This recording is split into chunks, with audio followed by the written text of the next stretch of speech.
Welcome back to the Two Promises podcast. Let's dive right into another exciting adventure with BD and crew as he pursues his new passion of one day finding the most epic bourbon. The Two Promises team send their special thanks to Hobie and the Huckleberries for their masterful theme music. So grab a glass, relax, and enjoy responsibly. Baby says she's leaving if I don't stop drinking wine. So I switched to whiskey, now I'm feeling fine. Drinking that smooth whiskey. No more wine. I like straight bourbon. Baby, you try the ride. Welcome back to another exciting episode of the Two Promises podcast. While we've had a lot of positivity over the last few episodes, let's get a little bit real. This episode should be dropping on Martin Luther King Jr. Day, so I'd like to give a word of encouragement to those actively championing their causes. Progress, society, civil rights, making sure that all of our humans have our inalienable rights and fighting for the rights of the oppressed and the silenced.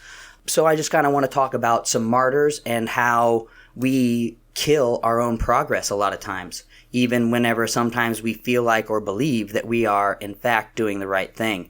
So anytime that we're trying to do any review of progress, we need to ensure that the feedback is not one-sided or from one source or one, ideological body of collective ideology, right?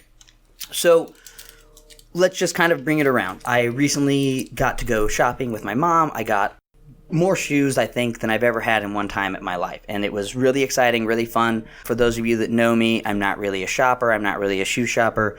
But over the course of last year, I've been really doing what I can to get myself out of my comfort zone in different areas and express myself and learn different ways of expressing myself and just different bodies of knowledge. So I've been excited about my new shoes. I have shoes that I can do cross training and weightlifting in. I have shoes that are kind of like house slippers or house shoes. And I have dress shoes that can go with, business casual or even a suit and tie.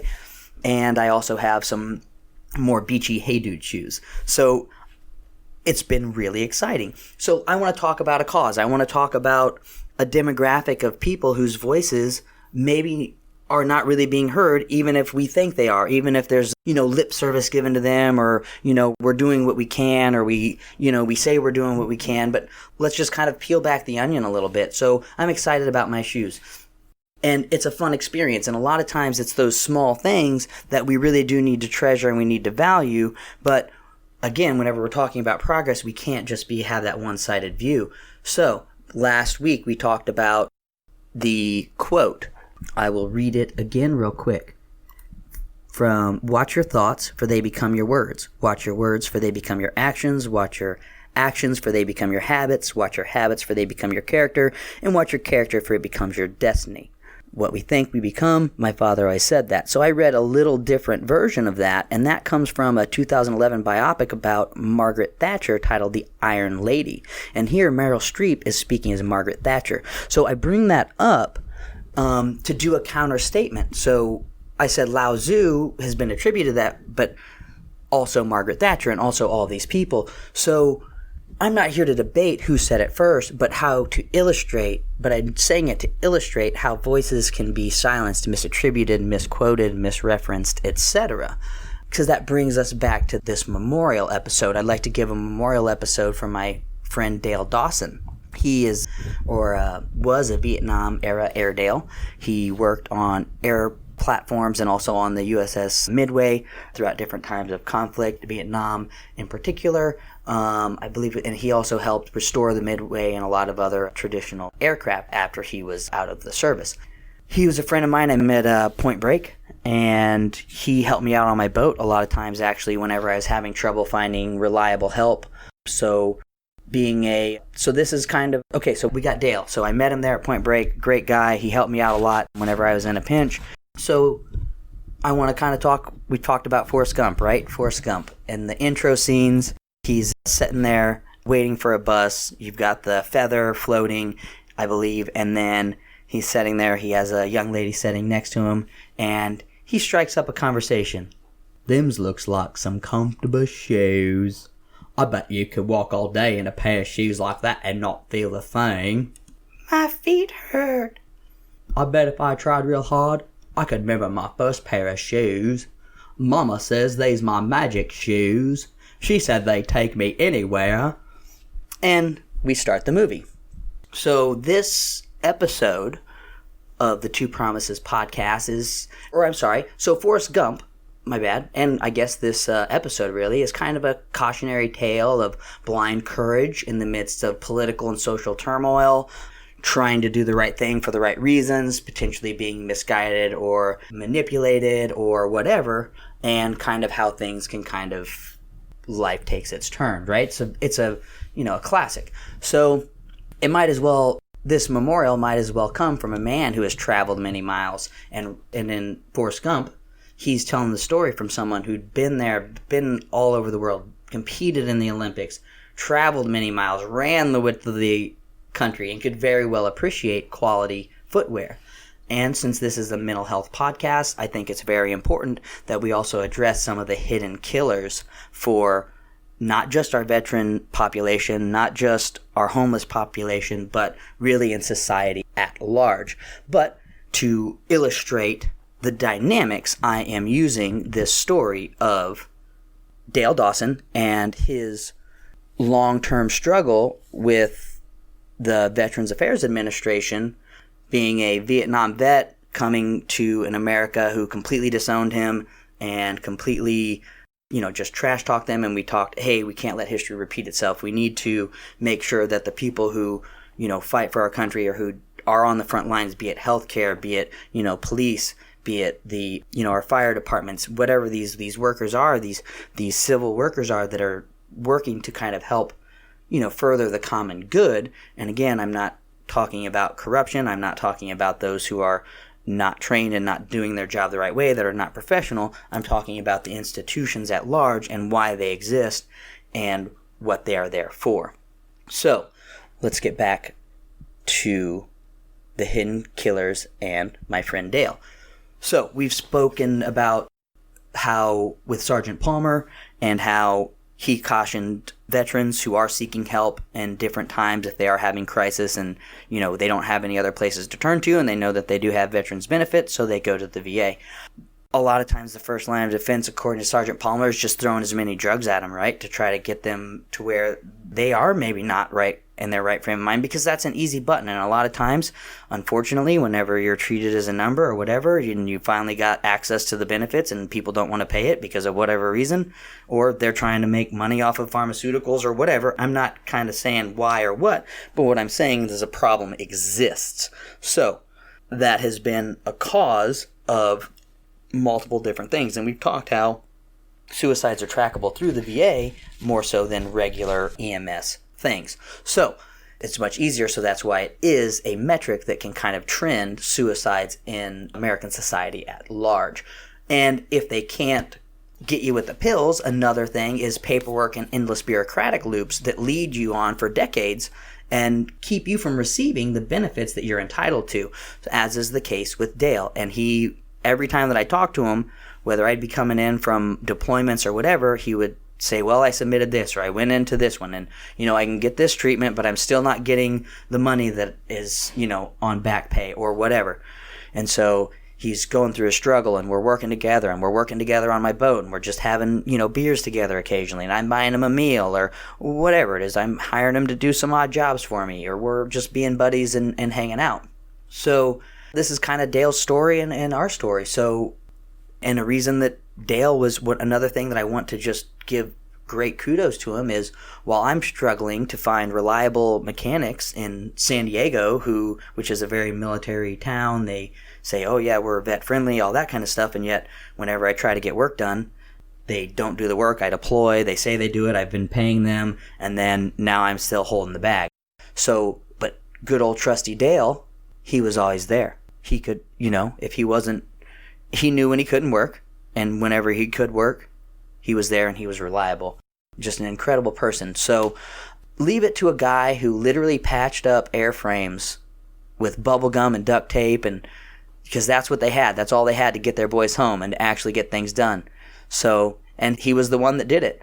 Now, people obviously disagreed with his methods. They disagreed with how he did it. And, every homeless person has a story, and a lot of people have differing opinions on the homeless population and why they're there. And I've heard all kinds of wild things like, well, they're there because they've literally burned every bridge with every family member, or, they're there for a reason. So, never trust them, never, give them anything. And I've heard all of these things. And while I can see that line of reasoning, I can also see Dale, who did care about his family, who was estranged from them. And I don't know the details. I'm not prying. But I know that at his core, his intentions were good. Maybe he didn't show up as the best father or as the best husband or as the best whatever in his relationships.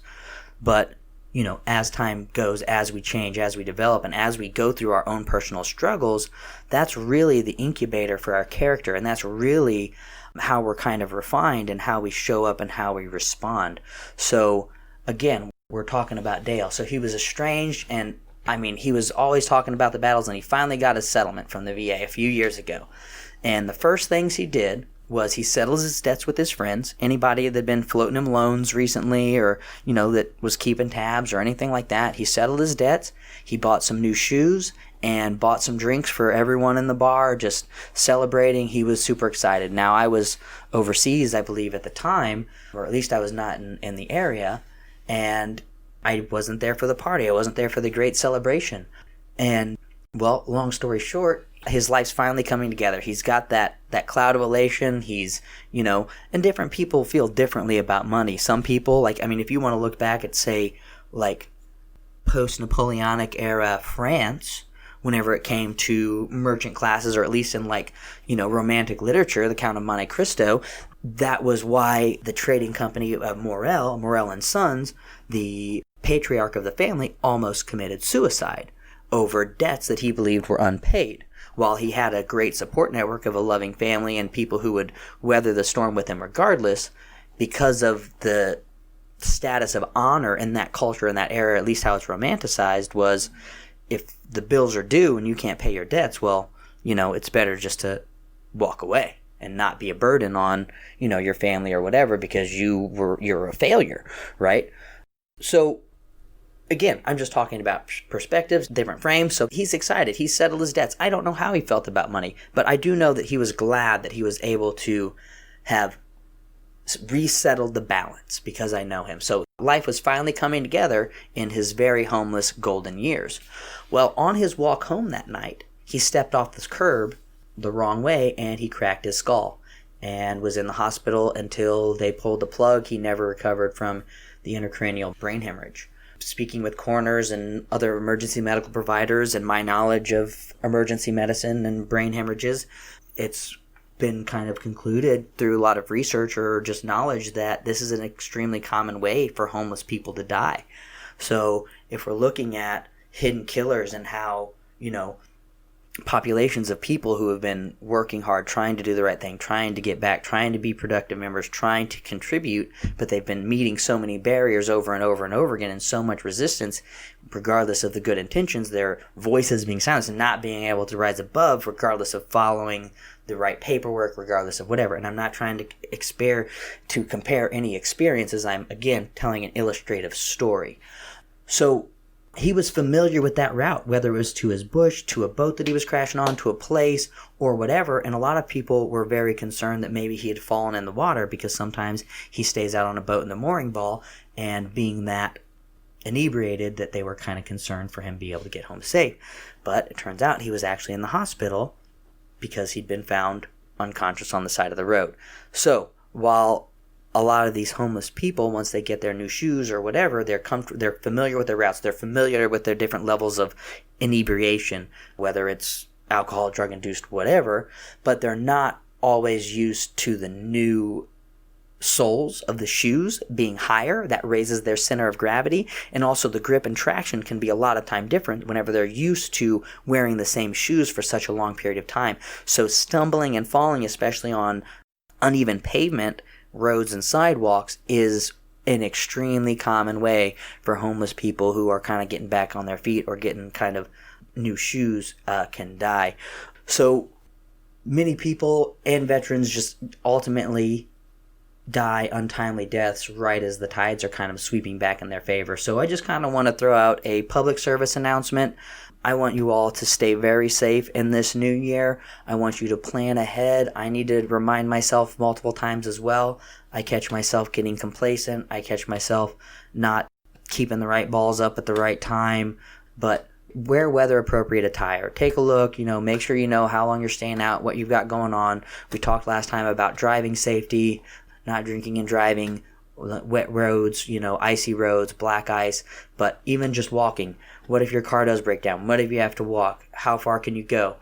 Break in your footwear before you're ready to adventure in them. Get used to your equipment. So just some easy risk management. We gave some tools and techniques in the last episode. So let's just go over some easy risk management that I think anyone could do at just about any level. So just think about a scenario in your life, a business decision or a risk you might take or a venture you might do, or just going out to Walmart. Make it as simple or as complex as you would like to do based on how you want to problem solve this exercise. So you have a problem and you have your normal thing. Okay, I need to go into Walmart. I need to get some groceries. Okay, well, what if my car breaks down on the way? What am I going to do? Okay, I'm going to get out. I know enough about the car to kind of take a look and see if it's something that I could fix. Okay, that's what I would do, right? Okay, it's a flat tire. Oh, well, I'll just fix it. I have a spare. I'll go through that. Okay, maybe you don't know how to fix a spare tire. Okay, well, maybe you say, well, I got my phone. I can call a family member. Okay, well, what if that doesn't work? Okay, your phone doesn't work. Okay, what would I do then? Well, I'd walk for help. I'd ask for help. So you're going through this loop, and you can go down as many layers of what would I do if that doesn't work. You can ask yourself that as many times as you'd like and find out what answers you come up with. And then once you've kind of got your answers and you've kind of teased them around in your head, you've done some loop-de-loops, and, maybe you've slept on it a couple days, or maybe you're just doing it all at once, brainstorming, and you decide, okay, this is what I do. Well, maybe ask some friends. What would they do in that scenario? But like people with experience in it, or whoever you would trust. But obviously, if I'm trying to learn about, stock investments, asking someone whose career is completely in baking, who does not really do much stock investing, is probably not the best person to ask. So let's do a reference. Let's do a book reference called The Richest Man in Babylon, a great book about financial management told from the historical perspective of a gentleman. I believe he was a wheelmaker or a wheelwriter, or he did woodwork or something in Babylon, and his journey towards wealth and financial independence. It's a really great book for financial management and things. Another quick book that I think, since we're on the topic of financial management, would be How to Think About Money. We'll post these in the descriptions as well. I know finances is first and foremost in a lot of people's minds. That is kind of the way the world runs, and that is the currency of energy transfers, etc., for certain different things, goods, services, feelings, solutions to problems, etc. And different problems can be solved in different ways with different stuff. So if you're looking to learn more about the financial area, the financial realm, those are two very good books that I think you're going to find a lot of really good information in. I hope that you enjoy those books if you're looking to dive deeper. So again, thank you all very much for tuning in to this episode. Again, I wish you all a very happy new year, and we, as a collective society, I know that there's many people that are awake, and there's many people that are making so much progress in so many different ways, and I'm not trying to detract from that, and I'm not trying to take away from all of our civil rights leaders and the people who have championed causes and are championing causes right now. But I do want to say that we also have to look at objectively at where we're at and how we can improve and where we are falling short. And that's how we're going to really overcome a lot more of those obstacles collectively as a whole.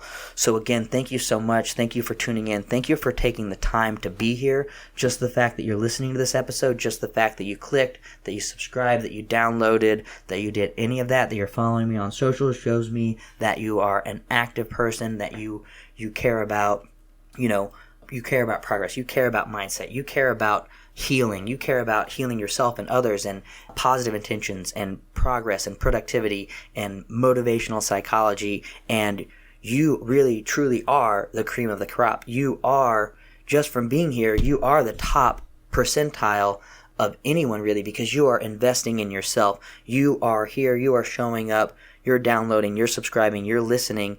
And whether you agree with the philosophies or the information or the tone or anything, you're exposing yourself to a different frame of reference. You're challenging your comfort zone potentially, like I'm working on challenging mine by trying to be more creative, by working on a musical instrument, by trying to learn how to draw or expressing myself with the written word or the vocal word as I'm doing now. So challenging ourselves to grow in areas that make us uncomfortable, and just by you listening shows me that you're the man or the woman in the arena, and you are looking for growth. You are looking for summiting the mountain and celebrating people in their journey, on their path, on their trail, as they're summiting their own mountains, or you're helping them through the valley. So again, thank you so much for everything that you do. Everything, whether it's just listening, whether it's liking, whether it's subscribing, whether it's sharing it with your friends. I just want to thank you all very much from the bottom of my heart. Keep on keeping on. Keep the course. We're going to keep going. And thank you all very much, and have a blessed new year. Take care. Thank you for joining us today on this curious roller coaster of life. If this is your stop, please exit peacefully. Enjoy the rest of your day. If you're ready for another one, just push play. Just a final note before you go, thank you, and thank you for feeling. The distillation and aging process is different for everyone. I'm not quite sure what you're ready for. Sip slowly and enjoy responsibly. Baby says she's leaving if I don't stop drinking wine. So I switched to whiskey now.